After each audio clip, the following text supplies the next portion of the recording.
नमस्कार दोस्तों, मेरा नाम है आशुतोष मांडके और आप देखना शुरू कर चुके हैं डायनामिक इम्पल्शन। आज के इस वीडियो में हम बात करेंगे 2 जुलाई 2024 के करंट अफेयर्स की। और अब जब आपने वीडियो की थंबनेल पर क्लिक करते हुए वीडियो देखने की शुरुआत कर ही दी है तो अंत तक जुड़े रहिएगा, क्योंकि आप सभी लोग जानते हैं कि ज्ञान को कभी भी अधूरा नहीं छोड़ना चाहिए। इसी बात के साथ हाथ में रफ कॉपी ले लीजिए, एक पेन ले लीजिए और शुरू करते हैं वीडियो को आज की पहली जानकारी के साथ। ठीक है, आज की पहली जानकारी को देख रहे हैं। नोट्स वीडियो समाप्त होने के बाद आराम से बैठ के बनाइए।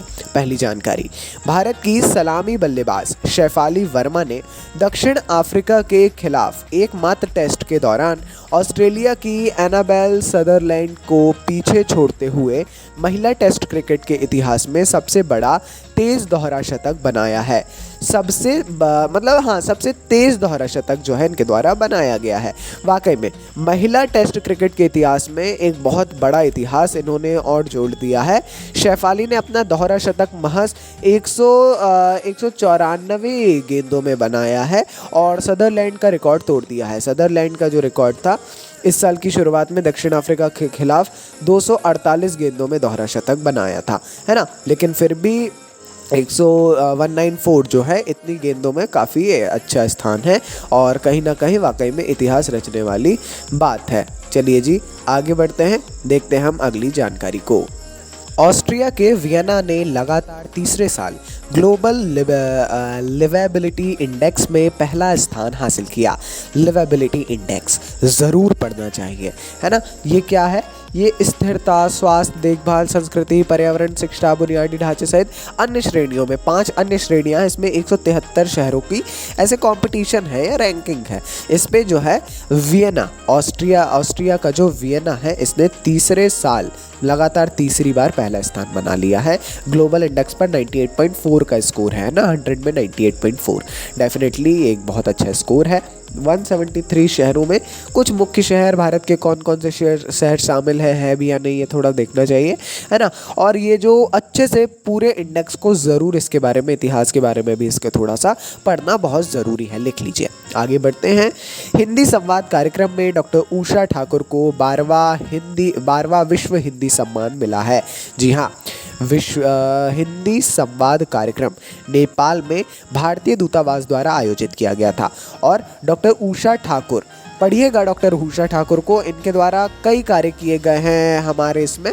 अगर आप हिंदी साहित्य को देखेंगे तो हिंदी संवाद कार्यक्रम जो कि नेपाल में भारतीय दूतावास के द्वारा आयोजित किया गया था, इसमें इनको उषा ठाकुर जी को 12वां विश्व हिंदी सम्मान मिला है ना। यह पुरस्कार भारत सरकार के विदेश मंत्रालय द्वारा दिया गया है, दिया जाता है ना, और इस बार भी दिया गया है। ठीक है, थोड़ा सा पढ़ेंगे तो जानकारी आपको प्राप्त हो जाएगी। ज़्यादा वैसे बहुत ज़्यादा कुछ पढ़ने की आवश्यकता नहीं है, नॉर्मली न्यूट्रल सी कुछ इन्फॉर्मेशन है। चलिए जी देखते हैं। पराग्वे आधिकारिक तौर पर अंतर्राष्ट्रीय सौर गठबंधन का 100वां पूर्ण सदस्य बन गया है, जो वैश्विक सौर ऊर्जा सहयोग में एक महत्वपूर्ण मील का पत्थर है।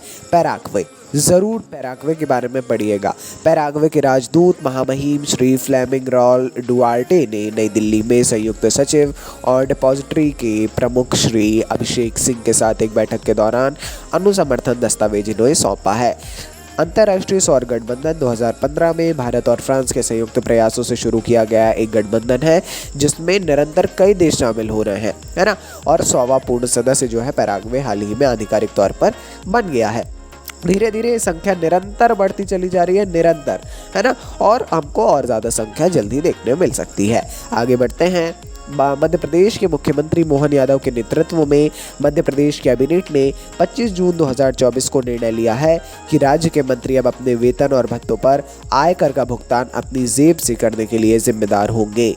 जी हाँ, अब तक जो है ऐसा नहीं होता था, है ना, लेकिन अब मंत्रियों को, जो राज्य के मंत्री हैं, है ना, राज्य के जो मंत्री हैं, इन्हें भी अपने वेतन और जो अन्य भत्ते हैं इन पर आयकर का भुगतान स्वयं से करना होगा। यह 1972 के नियम से एक महत्वपूर्ण बदलाव का प्रतीक है, जिसके तहत राज्य सरकार कर का बोझ वहन करती थी, है ना। राज्य सरकार भरती थी आयकर भरा जाता था पर राज्य सरकार के द्वारा, अब वो खुद ही से भरना है। बहुत अच्छी बात है ना। भोपाल में हुई कैबिनेट बैठक में इस फैसले को सर्वसम्मति से मंजूरी दे दी गई।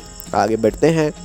श्रीमती अक्षा मोहित कंबोज को प्रभावी इंडिया बुलियन ज्वेलर्स एसोसिएशन के उपाध्यक्ष के रूप में हाल ही में नियुक्त किया गया है। श्रीमती अक्षा मोहित कंबोज, ठीक है। यह ऐतिहासिक नियुक्ति उन्हें सोने और आभूषण क्षेत्र में यह प्रतिष्ठित पद संभालने वाली पहली महिला के रूप में चिन्हित करती है, इसीलिए ये जानकारी और भी ज़्यादा इम्पोर्टेंट है, ठीक है।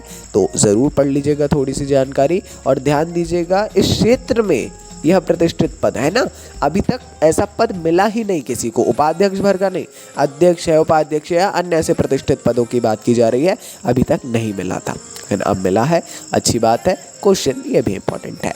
चलिए, कुछ करंट अफेयर्स को पढ़ने के लिए आपको कुछ ट्रिक्स अपनानी पड़े। ट्रिक्स मतलब ऐसा नहीं मैं कुछ रटवाने का वो नहीं बता रहा हूँ, बिल्कुल नहीं, थोड़ा कम ही करना चाहिए उन सब चीज़ों को। मैं ये बता रहा हूँ थोड़ा सा तरीका, एक मास्टर प्लान आपके पास में होना चाहिए जिस भी प्रकार आप करना चाहते हैं। कोई भी फीडबैक हो प्लीज़ प्लीज़ प्लीज़ दीजिए हमें कमेंट सेक्शन में। आप ही के सुझावों से हम निरंतर अपनी प्रगति कर रहे हैं और निरंतर आप ही के सुझावों से हम खुद को बेहतर करने का प्रयास निरंतर कर रहे हैं। अपन मिलते हैं ऐसी ढेर सारी जानकारियों के साथ अगले वीडियो में। सपोर्ट निरंतर बनाए रखिए जी। नमस्कार। Dynamic impulsion.